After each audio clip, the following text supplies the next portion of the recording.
Hooty hoo, everyone! Welcome to the Scenic Views podcast. How is everyone tonight? Peachy King. I'm good. Awesome.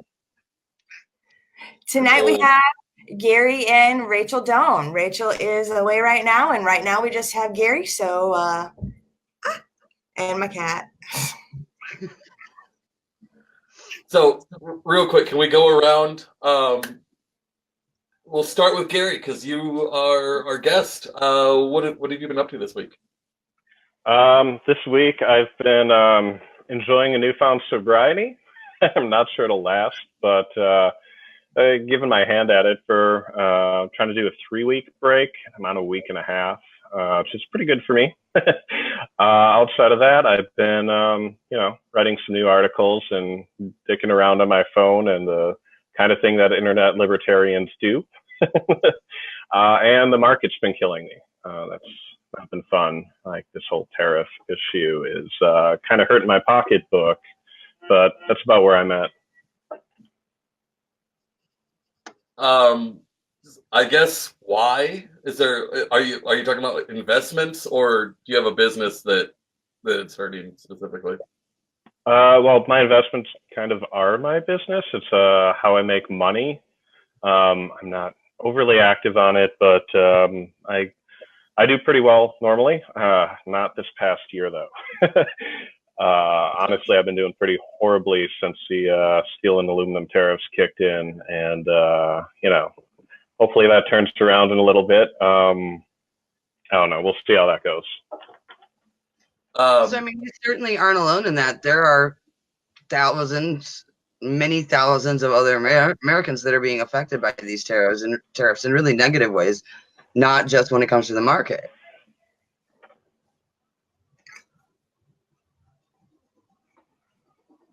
What are the other ways, Aaron? It affects people's jobs. I can't actually hear Aaron. I don't know if anyone else can. Can you hear the rest of us? Yeah. That's odd. We're not just talking about people's stock portfolios that are being affected.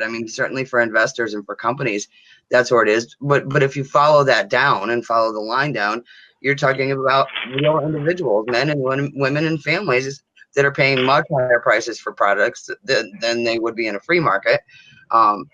And some of them who work for these companies, they're the ones that are going to foot the bill for this. So she said something along the lines of, hardworking American families are seeing the prices increase in the market for like cans and things. So this is going to be rough. Yeah, I didn't hear anything she said. So what I heard was stuff about price increases, and if that was about the market, stuff's been overvalued for a long time. This was something kind of known. It's kind of dropping steeper than it should be for a couple of reasons. It comes to everyday prices and inflation and stuff like that. I don't know if that's what she was referencing, but I don't know, man. It's not I'm not sure the market is the most interesting thing we could be covering in the cast. I don't know, man. We're nerds, so this is interesting to us. Okay. So well, it's the newest thing is obviously tweets about China and everything like that. Market was down today because of HW, which I think is insane. I guess that's another tangent I could hit. The other day, my editor asked me if anyone wanted to write an obit on HW, and I did. And if anyone wants to check it out, it's George H.W. Bush dies at 94, and the article is 2 sentences long. And it's my mom always told me, if you don't got anything good to say about somebody, don't say anything at all. The end. So kind of spoiler. I kind of spoiled my own article, but the whole presidential pomp thing, I think, is little nuts, and the whole week-long mourning of an entire nation just because somebody was a past president seems distinctly un-American to me. I mean, one of the reasons this country was founded was a Republican in the classical sense, rebellion against monarchy and aristocracy. And I feel like we do hero worship with all of our presidents. And one of the whole points of this country was that we don't have a king. We don't have all this pomp and circumstance. George Washington said he didn't want any parades or special honors, and he wanted to just be silently put into the ground. They even then didn't listen to him, actually. But I've never seen much of a reason to go through this kind of mourning period for somebody just because they were what should be just akin to a management level bureaucrat. Right. And it's not like he did much good while he was in office either. I mean, he might be a little more eloquent than Trump, or nice in the ways he talks.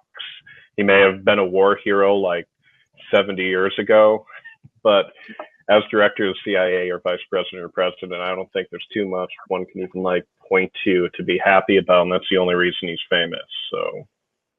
And you could say that most of the things he did in any of those positions were absolutely terrible from a human life perspective. So, no, especially it's been, to me, like at my job, they were talking about a couple of people were trying to get that day off because we're heavily reliant on the postal service. And with them not delivering today, they were trying to get the day off, and I'm like, I would rather come in and sit at my desk and do nothing all day because I refuse to honor that man. So. Yeah. Yeah, no, absolutely. I'll be right back, you guys. All right.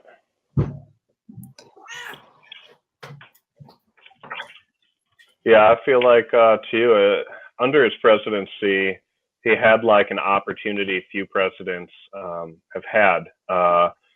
Because he was in there like basically where the USSR was coming down, and it was a chance to reorganize our entire foreign policies to the new, unipolar world, with American being at the top, as an opportunity to bring our troops home and to restructure our foreign policy to back away from what was considered a huge threat throughout the entire Cold War. And he took that opportunity to make sure that we could express our dominance and that people knew that we were still going to be around everywhere all the time. And I think that was his lasting legacy, even more than the whole breaking the pledge of no new taxes or what he did in Iraq or anything like that. It was more the CIA HW Bush at the helm at the wrong time. And people give him credit for the way he was able to be diplomatic with the breakup of the USSR, but he didn't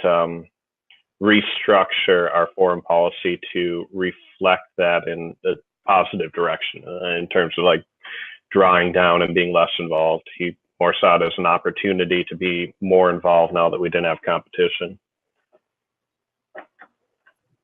So I kind of want to back up because we started out talking about like China and the tariffs and all that. I saw in something, and I'm trying to remember as we're talking about it, where China was going to back off some of their tariffs on us, and hopefully that was going to lead to some of our like steel tariffs and things going down. Have you heard anything about that, or am I not hearing that right?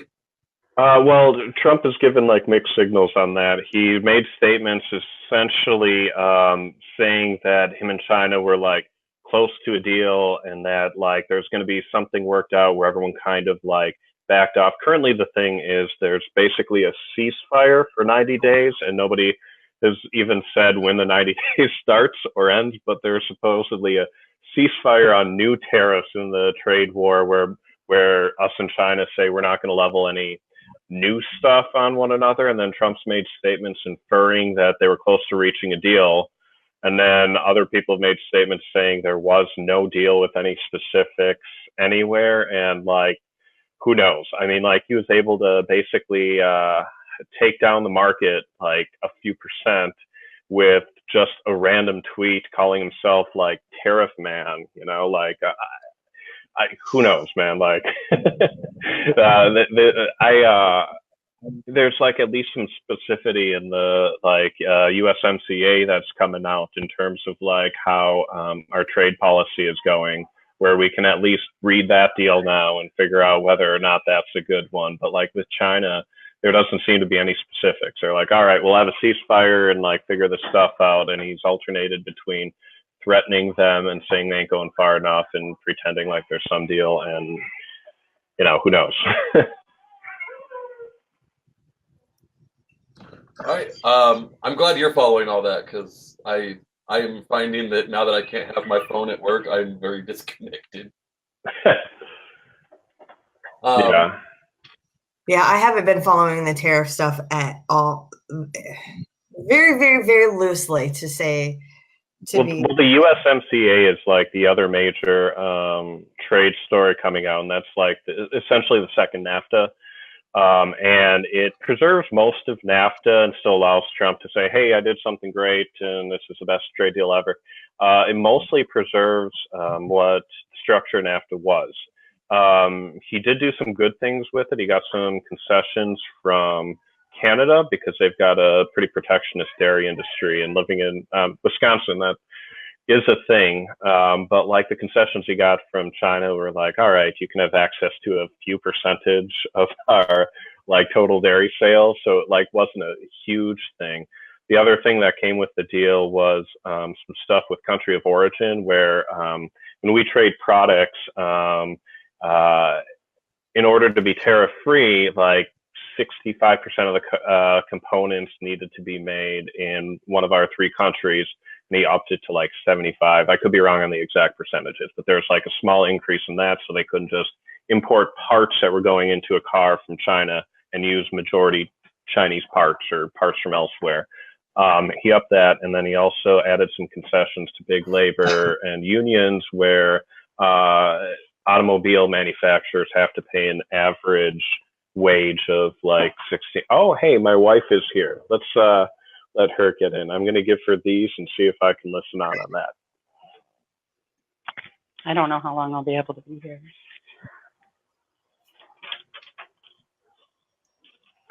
Can you hear?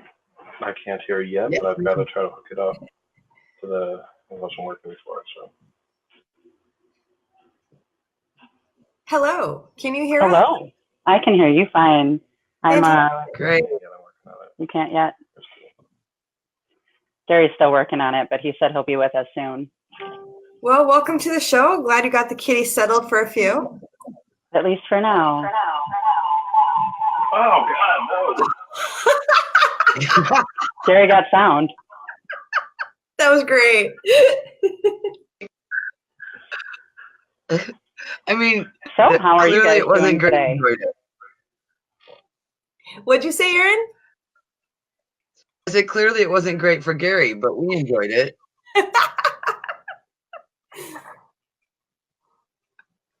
How are you For some today, reason, Rachel? Erin, I can't hear on mine, and her screen is frozen. I can see you and Zach fine. Yeah, So, the same problem. Is Aaron's free. mine okay for everybody else? It's okay now. It was a little spotty there for a second. It's spotty again a little bit for me. And now I can't hear Raptor. I think that's better. Is that better? I'm muted. Sorry. Aaron, Oh. can you bounce and come back? I'm like, Yeah. his never messes up. What the hell? I can't count on anything anymore. All right. So, welcome, Rachel. Sorry for all the tech issues. So we were just talking about tariffs. Do you have anything you want to jump in on about tariffs? Tariff's bad. I don't know. Yeah. Yeah, I think everybody's ready to move on to something else. Like, I don't know. So now that we have you on, we wanted to do tonight about like nerdy things and Geek like culture. you do a lot of cosplaying. That's something that you talk about a lot. And I was wondering, how do I want to say this? Like, my initial question: how bad? Being a guy, I don't really get this kind of thing. So, how bad is it for attractive women in the libertarian movement on social media? Because Your feed creeps me out sometimes. Yeah, I mean, there are some people that are a little bit much, but I don't experience nearly as many problems as like the single ladies. Like, given that I'm married to Gary and he's like pretty well known in the movement, a whole lot of people don't hit on me. So that's good for me. Nice. That's awesome. Yeah, I mean, it's good for me. You know, I still exist in the world, so there's that. But at least in the movement, there's not a whole lot of people hitting on me. Right? That I think that says something about the guys in our movement. Thank you. Thank you. Yes. So would you say that? Gosh, I don't want to put words in. I don't want to lead like have a leading question here. Do you think it's overblown? I guess, or is it just because do you think it's just because you're taken or something? I don't know. I don't want to lead. I think it's mostly that I'm in a relationship. Honestly, I feel like if I changed my status to single, I don't think there would be any shortage of people suddenly seeking to be my friend. Dick pics everywhere. Oh shit! I gotta. Oh, you're gonna be the one this time. Yeah. All right. Well, we're trading dones, I guess. I don't know how all this will go because our daughter's like a serious mommy's girl. We'll play it by ear. It's fine. Train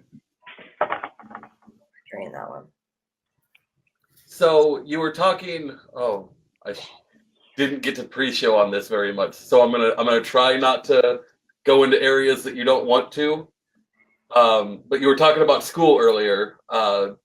What's your you had a weird major. You want to talk about that? I go to school right now. I'm actually working on 2 associate's degrees right now. I haven't decided for sure if I want to get a bachelor's because the associate's degrees have sucked so bad so far. But we'll see. Right now I'm working on an associate's degree in electrical engineering technology and an associate's degree in biomedical engineering technology. So what are those for? Like what are those? Yeah, what kind of jobs do you get with those? Electrical engineers can do like a whole lot. You like can, you know, fix and troubleshoot electronic equipment. You can you can build computers, you can build robots. I know a little bit about how to like program like a microprocessor. Next semester, I'll be learning to program PLC, which is mostly used for industrial purposes. And then biomedical engineer is way more where my interests are.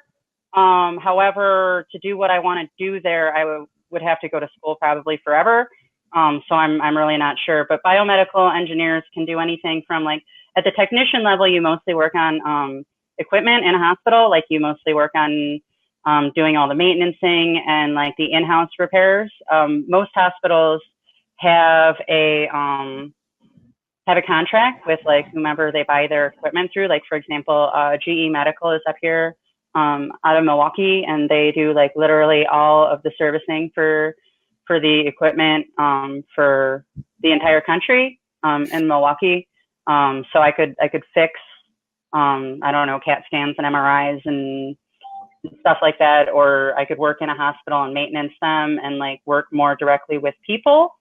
Or if you take it further, you can do lots of really cool stuff. Like at master's level, you can start rebuilding people, which is what I would really like to do. I'd love to build cyborgs for a living. Cyborgs? Amazing. Oh, shit. So would you? Do you think we're close to that? Go ahead, Aaron. Do you think you would start, if you continued down that path and took it to its fruition, do you think you would start somewhere like really cool, really functional prosthetics?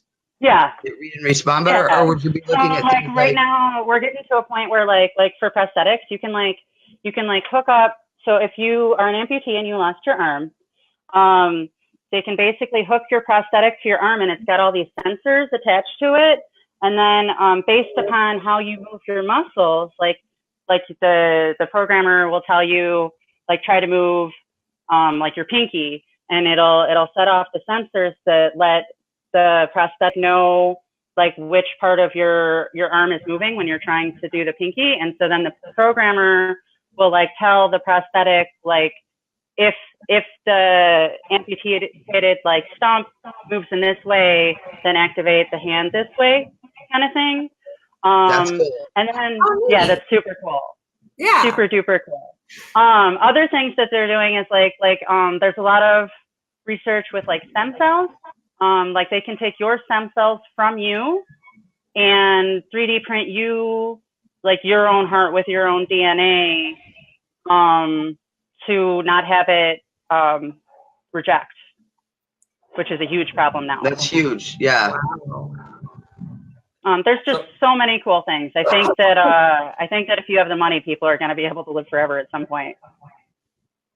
Yeah, when we had our unconvention, Adam Kokesh was talking about that he thinks if you're alive now, you've pretty much made it. Well, right now there are components we have no idea how to replicate, like within a reasonable size to fit inside of a human body. For example, if you were to get like some kind of intestinal cancer or something, we can't replace your digestive system. I mean, we can. They have like biomedical engineers have built one, but it takes up a very large room. Eventually, I'm sure they'll figure out how to scale it down. Eventually, we will be able to change out our individual components. The biggest challenge is going to be the human brain. There's not a whole lot. However, so this is a little cool piece of science and a thing that they're working on. They're working on regenerating like brand new stem cells that haven't been told to become anything, because like the reason that we age, the reason we get wrinkles, the reason eventually like our body deteriorates is because like every time, like with every DNA cycle you have at the end of the link, there's always like a malfunction after the age of like 25, 26. You start to deteriorate. Your DNA starts to, at the very end of the link, it'll send like a little piece of like corrupted data. So we're working on basically trying to reprogram stem cells to where we can take like your stem cells and tell them like, you don't know what you're supposed to be, and then like shoot it back into the place. Like for example, the brain, and tell it like, you're gonna build new brain cells or whatever. Or whatever needs to happen. Yeah. Like Yeah, if you need, like your skin wouldn't have to age anymore. You know what I mean? Like you could be injected with stem cells that like created new skin instead of, you know what I mean, the skin that starts to eventually become thinner and weaker and whatever. But we're not there yet. We're pretty far from that now. We're working on the technology. So right now, I think one of the biggest problems is going to be what to do about the human brain. So I don't know if you know, my son, I spent just 3 weeks in the hospital very recently with my son, and he has an underlying condition caused by traumatic brain injury when he was just very, very small. And what they have always told us is one of the problems with the brain is that you can only do research on living individuals. You need a living brain to be able to test it. So it's very difficult to do those tests. I mean, there are some significant ethical concerns. And I think until we can eliminate those, brain technology, brain repair technology is still going to be the furthest away. I think that they're going to perfect the stem cell, like the regenerated stem cell technology in other areas of the body first. But I think that it's very likely that like for example, you know, parents with children that are in the hospital with a traumatic brain injury that are like the situation, like that has nothing to lose. I could totally see like those people signing off on allowing their loved one to be a guinea pig to try to regenerate their brain. You know, we tried at one point. We banked stem cells, cord blood stem cells, when our daughter was born. There were some trials going on in Costa Rica about maybe 10 years ago, and I wanted to take those stem cells and do those. Unfortunately, if you live in the United States, if you bank stem cells, you don't technically own them according to the FDA. They're now hazardous material.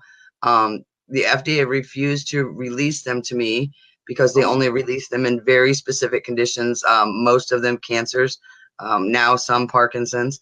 And so you don't have access to these. This part of my body and my daughter's body the government says I don't have access to.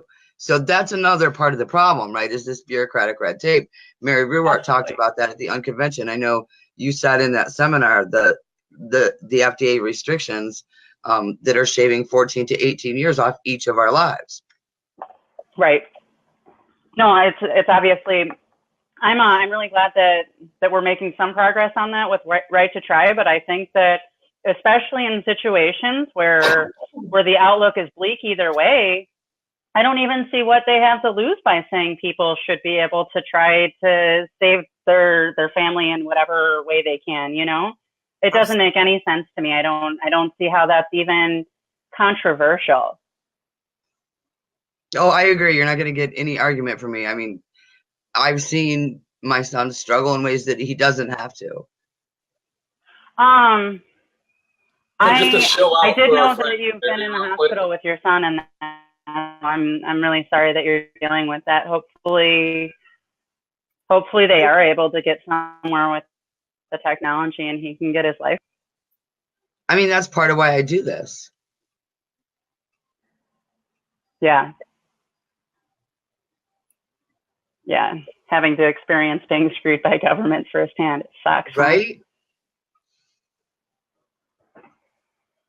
Zach, you wanted to give a shout out. Yeah, so the book is Death by Regulation. Dr. Ruwart's talk was about her book, Death by Regulation. She's a friend of the foundation, and that book is really good. I haven't read it like cover to cover. I've glanced through it and everything. Elfie read it; she really liked it. I'm not much. I don't have the ability to sit down and read anymore. My brain's all messed up. So maybe I need some of those stem cells to stem cells. You probably do. I mean, we need more libertarians like Rachel, seeking out their passion and challenging these things, pushing back. Yeah, and it's gonna happen. I mean, if I get to master's level, eventually, I'm not planning on quitting school, but it's very slow going. It'll be a while before I get to actively work, where I think I would be the most happy. I'm most likely, I will get to work with people, but like more with people in a hospital setting, like helping to maintain and like keep everything sanitary and whatnot. At first, sure. And, you know, I'm sure the more experience you get and even being in continuing school, you'll advance way further than you would otherwise. I have no doubt that you'll be where you need to be to help the cause. Yeah, it's going to be amazing. Thank you, guys. I appreciate that. So I got Gary back. I don't know for. Hey, Gary, welcome back.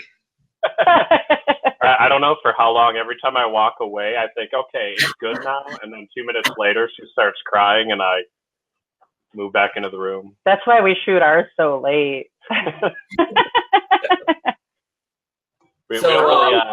Yeah. Do you guys? So you guys don't get sitters every week for your podcast. You just wait till they go to bed. We do usually wait until they go to bed. I did get a friend to come over to sit once, but honestly, we didn't even end up shooting because the baby still stayed up too late. It was a mess. She's really strong-willed, if you can believe that. Oh, shocking! At that age, and they can sense when you do not want them around and you have shit to do. Where you need no, for sure. For sure, she'd be watching cartoons or playing on her tablet or whatever if she didn't think that there was something else to do. Normally, I'm sure she'd be totally entertaining herself, but since you have things to do, she's a Velcro. That also makes school pretty hard, but that's why I go part-time instead of full-time, because just gotta do what you can do. Oh, yeah. So we were talking a little bit about the things. Well, we were starting to segue, I think, into the kind of the movement a little bit, and you and I had a discussion. You know what? We were throwing down. Let's create some drama. We were fighting about the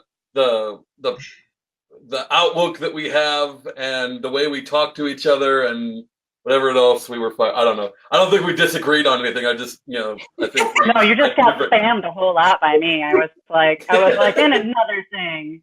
So wait. I think we really need to be kind to each other, man. I just don't understand why we have to fight so much. Not even with everybody that we fundamentally agree with, we fight with.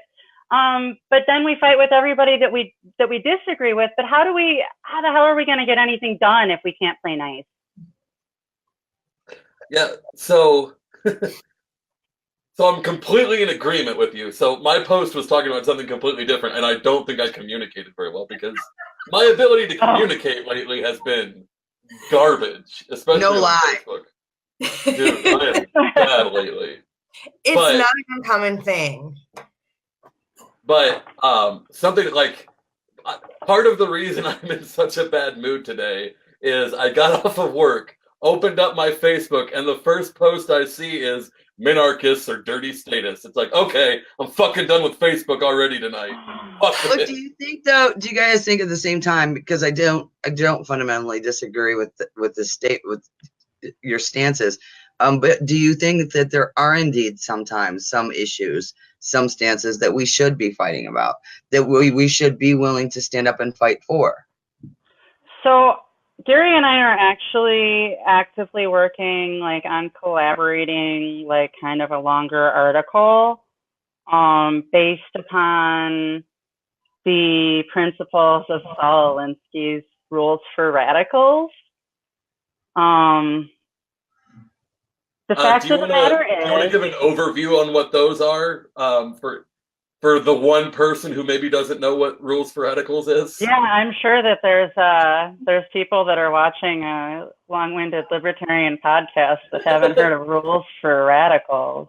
So Saul Alinsky wrote the book Rules for Radicals. It's basically, to paraphrase, it's basically saying change happens very, very, very slowly. You have to get through so much bureaucratic red tape and you have to file a paper and then wait for the opportunity to even campaign for maybe getting a law on a ballot if you can get enough signatures and it's just really slow, and not everybody's going to agree with you. So when you're trying to change things, you want to go so slow that nobody really notices it's happening. So if you live in a place, I'm just going to use this example because it is something that I witnessed recently. But if you live in a place that has a law about how much window tint you can have, for example, that's a stupid law. Nobody cares about that. You should be able to get that law overturned.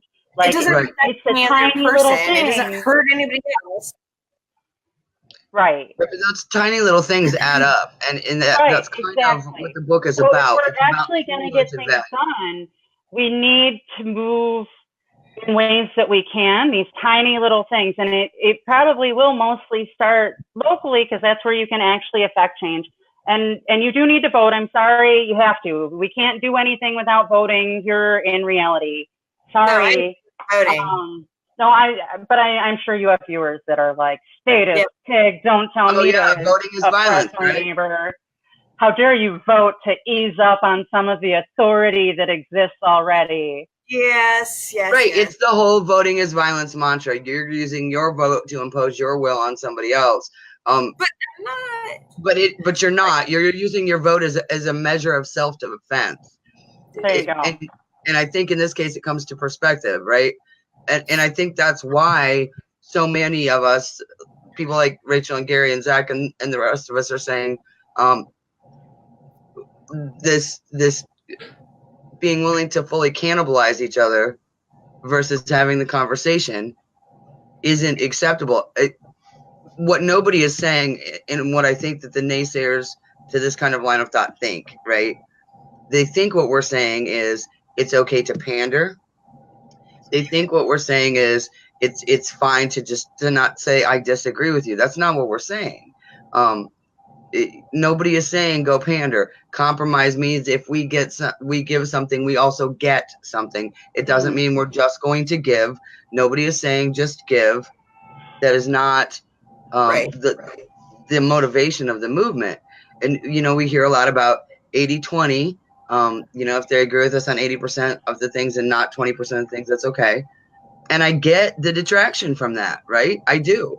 As a radical anarchist, I get the detraction from that, because absolutely that 20% matters. And absolutely nobody is saying do this in every single instance, no matter what that 20% is. Right.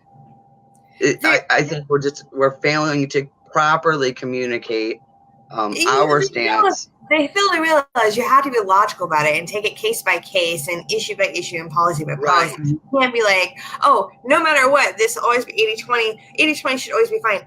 80-20 is an okay rule, but obviously there are certain things you should never budge as.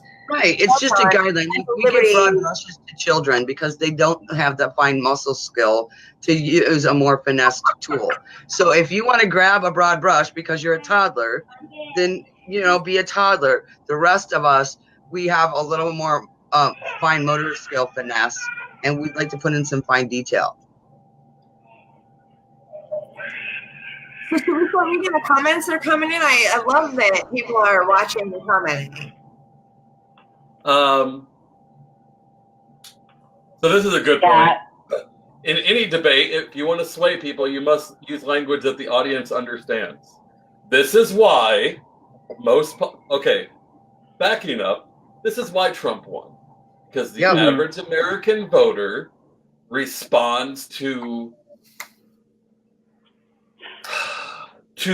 language that some of us might deem to be rather juvenile. It's simplified. Simplified is the word. People don't want to think about this stuff. Honestly, there is a lot to that. Like, I went to private schools, and so like $3 words are just like a regular part of my vocabulary. And I've had friends tell me that they feel like I'm condescending sometimes, or talking down to them when I'm just trying to be conversational. And these are my friends, So imagine how somebody feels if you're disagreeing with them and you're using language they don't understand. It will make them more defensive. It just will. Yeah. I was homeschooled and I get the same thing. So Elfie, so it's funny because Elfie was homeschooled too, but she always says that I'm using big words to talk down to her. And it's not that she doesn't understand them; she just knows that I'm being an asshole. Well, that's just because she knows you. I'm sorry, I'm making this face because I've never had to ask you what you're talking about before. What does that mean? I've never had to say that. So thank you for never speaking above my head, I guess. And my vocab is on par with yours. Yay. We're tapping out. Switching Doans. I'll be back. All right. All right, can you all hear me? Yes, sir. Yeah. Can you hear us? Yes, I can hear all three of you this time. All right. So when I last y'all were talking about Alinsky, right? Yes. Like making rules for radicals. We're talking about. Oh yeah. I kind of have the idea that like we should be able to learn from socialism in two major ways, and one of the ways is learning how it is an absolute failure everywhere it's tried, and we all know that as libertarians.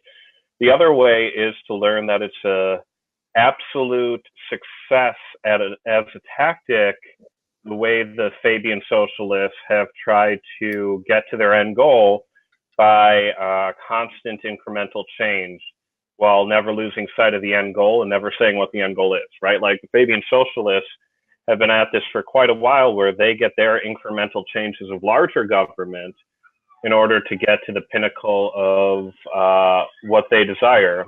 And they've been hugely successful. Libertarians, often it's either view it as an all or nothing proposition, right? Or it's just not pure enough or whatever, where I don't know, I feel like the Fabians had it right, not in their ideology, but in the methods they used to promote it. And I think we can totally learn open about that too. Like, Yeah. Well, Anastasia they're open Cortez about talks it. about this is what her plan is. Yeah.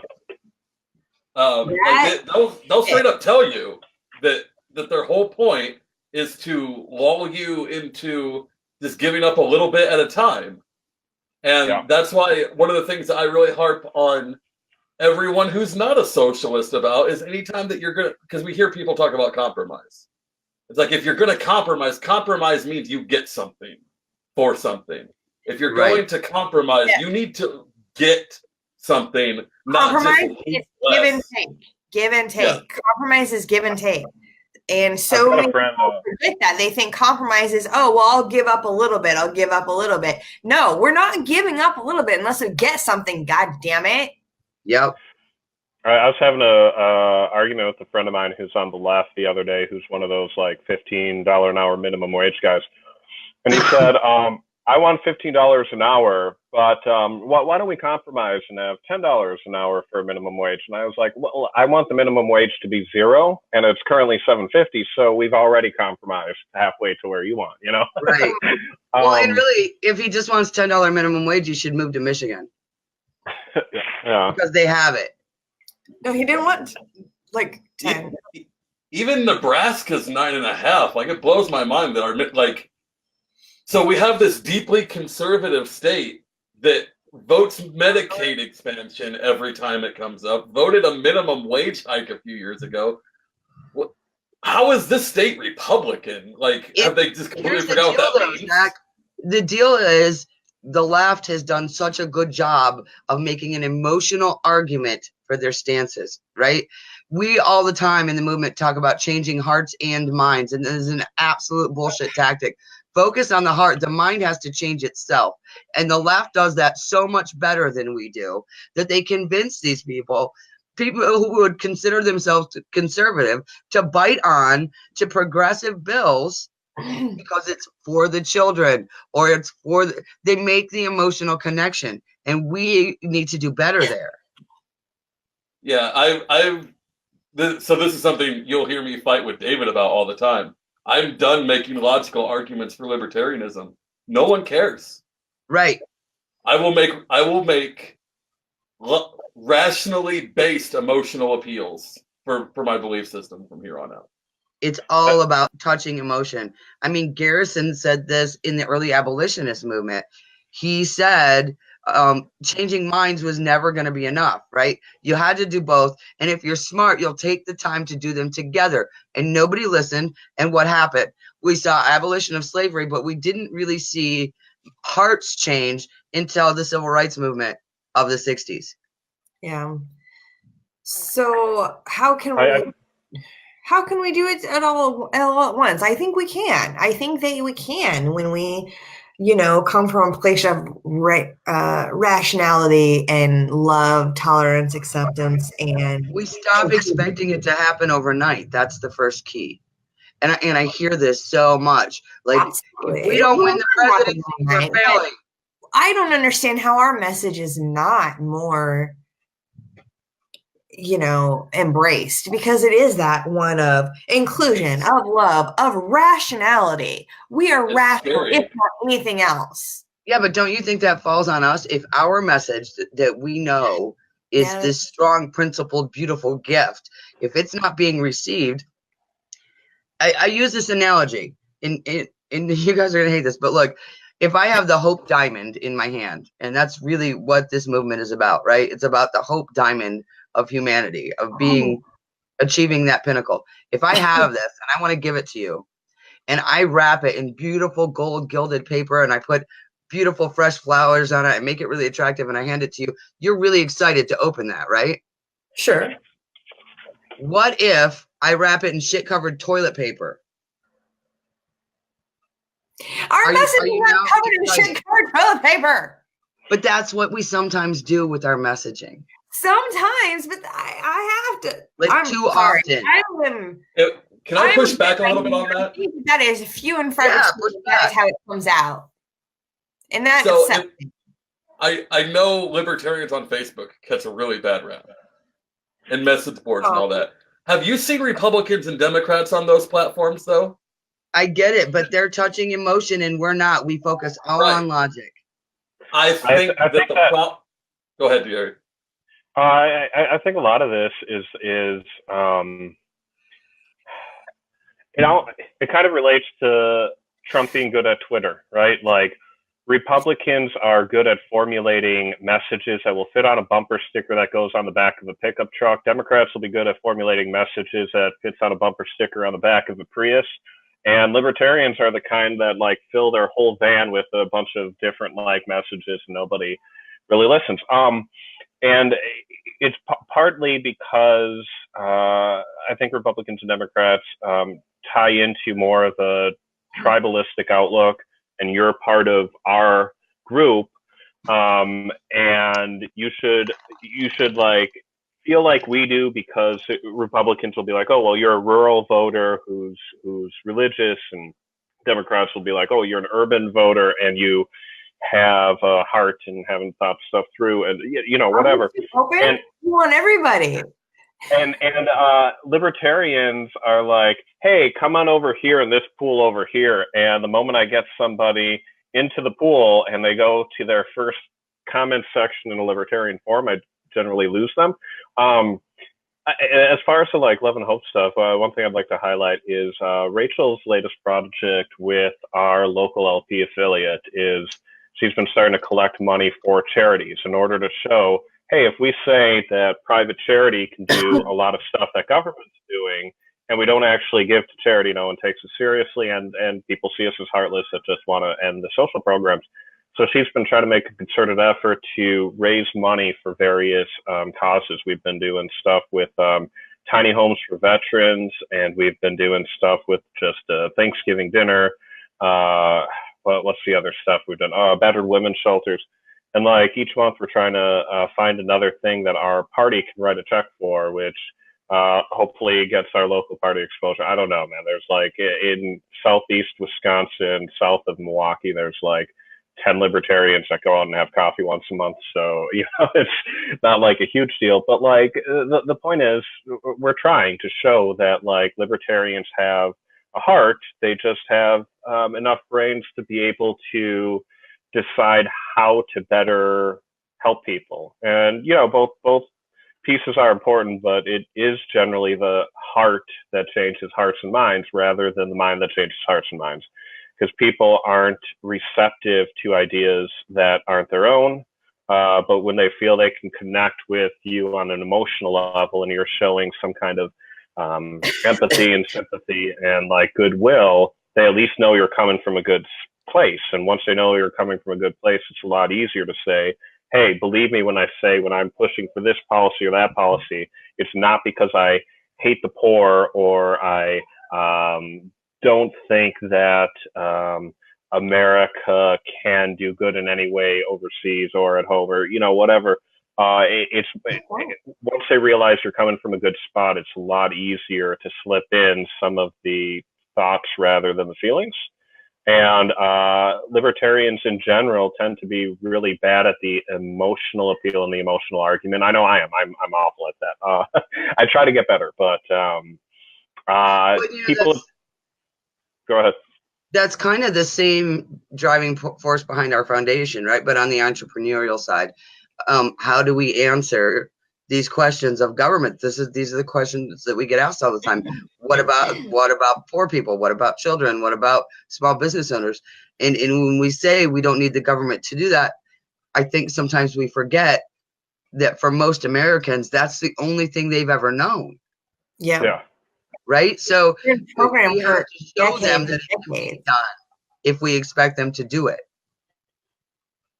So my thought here is we, especially in the 60s and 70s, we really started to see this push for, you know, both parents in the workforce and part of the liberation of women in our society has also been pushing women into working the same jobs that we've always had men working.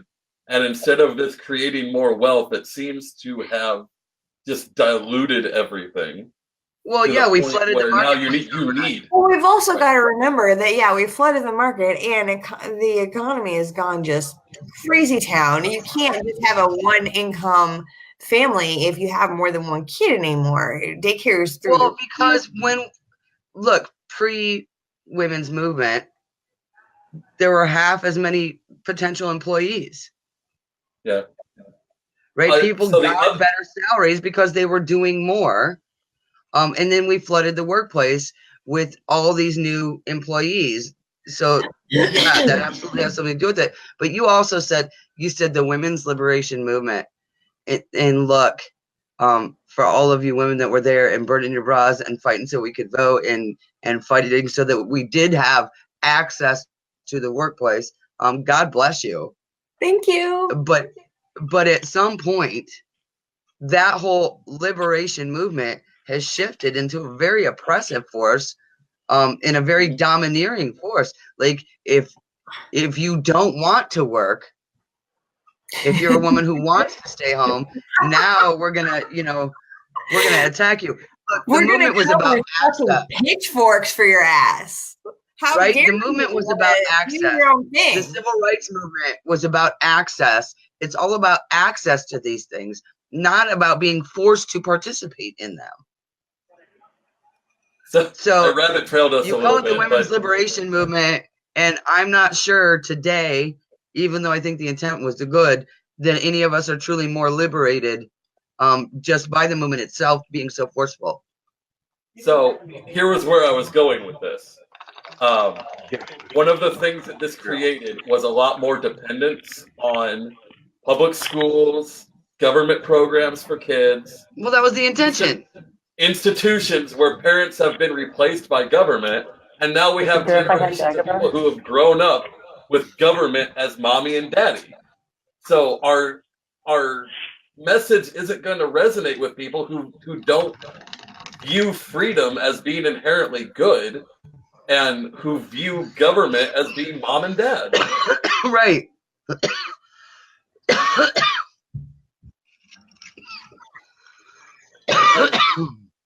Like, I do think that there was value in. I'm not going to say feminism because that's a cesspool to just even say that word. Thank you. Yeah, I'm super wary of the word feminist now. I do consider myself to be a strong, empowered woman who doesn't take any shit. Yeah, but I'm really annoyed that word no longer means what it used to mean. Like the third wave assholes have bastardized what was a good movement. God damn it! I think we're on fourth wave at this point because there's a war between like third wave, what they call Tariffs, and like the new parts of feminism that deal with like trans rights and things like that. Like there's all of a sudden we have to like accept non-reality. No, I'm not a jerk.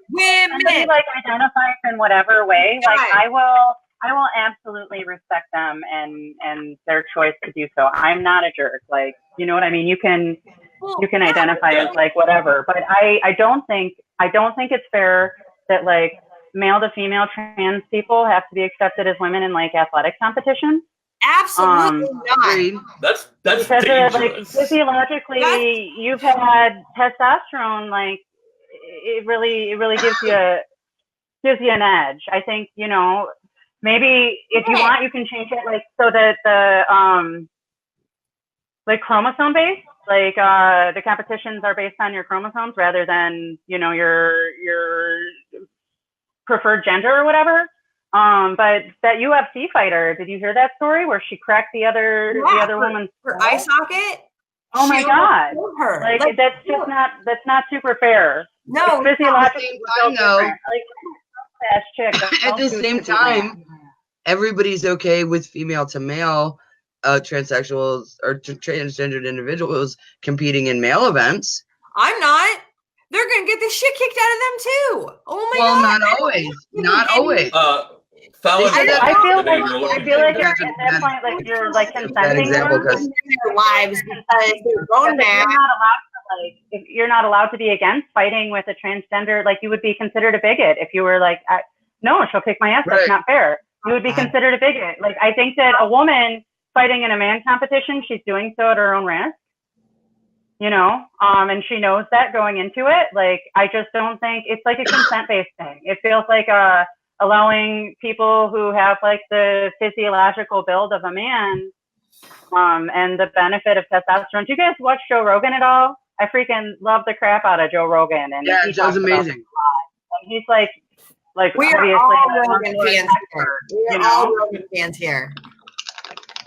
Yeah, so he's Fallon cool Fox is the dude. name of that fighter you're talking about. Fallon Fox.